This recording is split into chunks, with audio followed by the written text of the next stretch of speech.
آوارگی کا رستہ۔ آخر کار اسے موقع مل ہی گیا۔ اس کی بیوی نے واش روم جانے سے پہلے بڑی رازداری کے ساتھ موبائل فون کو الماری میں کپڑوں کے نیچے چھپایا تھا۔ اس نے چپکے سے موبائل نکالا۔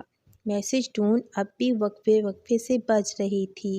اسکرین آن کرتی ہی درجنوں SMS مختلف ناموں اور تصویروں کے ساتھ، اور سب کے سب غیر مردوں کے۔ چند میسیجز پڑھتے ہی اس کے کانوں سے دھوئیں نکلنے لگے۔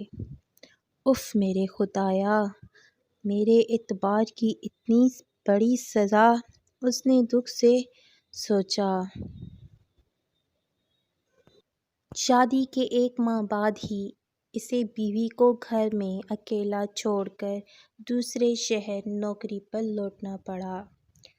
بیوی سے ملنے کے لیے وہ مہینہ ختم ہونے کا بڑی بے صبری سے انتظار کرتا، لیکن اب کچھ عرصہ پہلے اس نے بیوی کی ضد پر اسے جدید موبائل خرید کر دیا تھا تاکہ جدائی کے دوران بات چیت سے دل کی تسلی ہوتی رہے۔ اس دفعہ جب وہ چھٹی آیا تو اسے اپنے بیوی کے انداز بدلے ہوئے لگے۔ رات بھر وہ اس کے پاس ہوتے ہوئے بھی پاس نہیں تھی۔ اس کا سارا دھیان موبائل پر تھا جو اس نے چارجنگ ختم ہونے کا بہانہ کر کے سائیڈ ٹیبل میں لا کر دیا تھا۔ پوری رات وہ اس کی بے چینی اور چڑچڑے پن کو نظر انداز کرنے کی کوشش کرتا رہا۔ صبح منٹ منٹ بعد موبائل کی اسکرین روشن ہو رہی تھی۔ کسی کے مسلسل پیغامات آ رہے تھے اور وہ موبائل کو خود سے لگائے پھر رہی تھی کسی گہرے راز کی طرح، اور وہ بری طرح کھٹک چکا تھا۔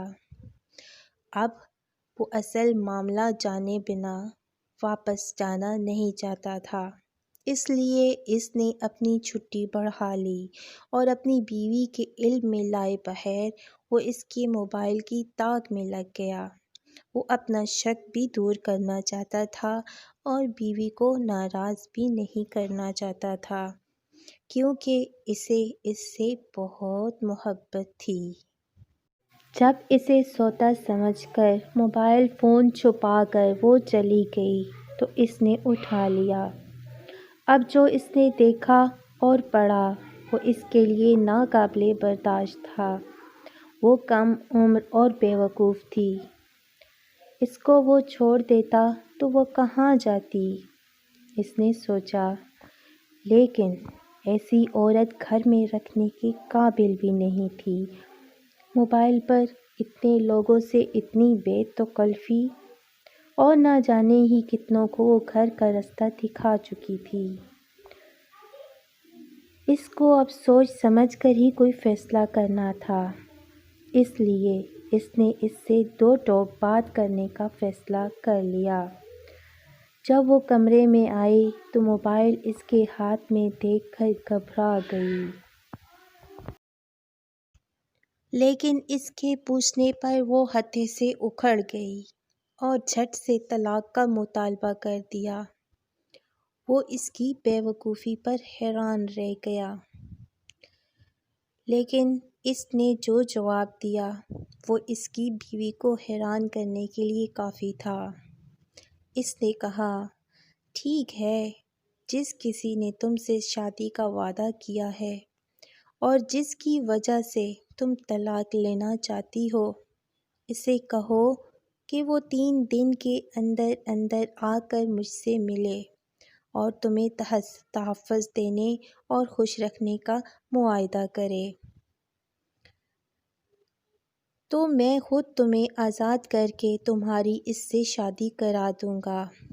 اس نے یہ کہہ کر موبائل اسے واپس دے دیا کہ وہ دوسری جا کر رہے اور جس سے چاہے بات کرے۔ شرط کا وقت شروع ہو گیا اور وہ قیامت کی گھڑیاں گننے لگا۔ وہ دیکھ رہا تھا جیسے جیسے وقت گزر رہا تھا اس کی بیوی کے چہرے پر مایوسی پھیلتی جا رہی تھی۔ آخر خدا خدا کر کے 3 دن ختم ہوئے اور کوئی بھی اس سے ملنے نہ آیا جیسے کہ اسے توقع تھی۔ اس کی بیوی نے موبائل اس کے سامنے لا کر رکھا۔ اس کا سر شرمندگی سے جھکا ہوا تھا۔ وہ کانپتی آواز سے بولی، آج جو چاہیں مجھے سزا دیں یا ہو سکے تو معاف کر دیں۔